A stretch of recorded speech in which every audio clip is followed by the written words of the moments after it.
French philosopher Michel Foucault advanced many new philosophical theories during his time, but one of his most interesting propositions related to interpretation and meaning. Foucault explored these two concepts in his book, The Order of Things.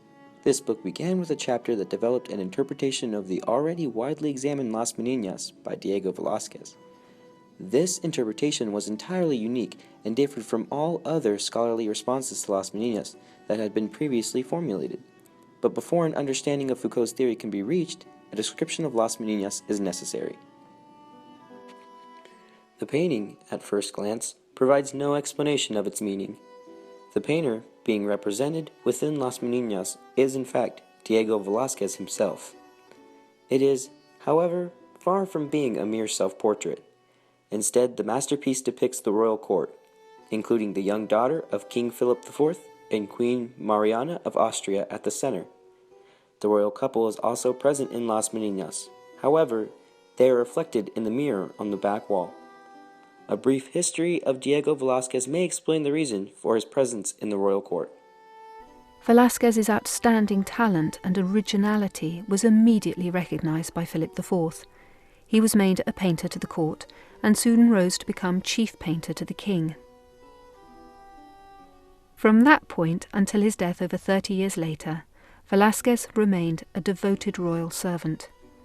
He rose through the ranks to become one of the king's most senior courtiers, and he earned the distinction of being the only Spanish artist Philip IV would sit to. With that context in mind, we can now turn our attention to Foucault's theory about Las Meninas. Foucault argued that Las Meninas was not a representation of the royal family, or of the royal court, or even of Velázquez himself. Rather, Las Meninas was a representation of classical representation. To understand Foucault, we must first understand what classical representation is. The definition, simply put, is the realistic portrayal of reality according to the perception of the artist. Through this representation of classical representation, Foucault saw a critique of classical representation, mainly that Las Meninas could not be accurate because it could never include the foundation of what is being represented. It could not include the artist, Velázquez, the spectator, and the object of representation, the king and queen. Foucault, therefore, did not see classical representation as pure, just like the painting of the pipe. In the painting is a clear depiction of a pipe, but underneath are the words, "This is not a pipe." In other words, although it is a representation, it is not a pipe. We examined three main objections to Foucault's theory. The first is formulated by the scholars Snyder and Cohen. Snyder and Cohen examined the geometry of the room in which Las Meninas was painted. They used mathematical formulas to establish that the mirror was not reflecting the actual king and queen, but the mirror reflects the portrait of the king and queen. This challenges Foucault's theory by first questioning his understanding of the painting, and secondly, by questioning whether the object that is being represented, the king and queen, are actually present in the room. If the king and queen were not actually present, then the foundation is not absent.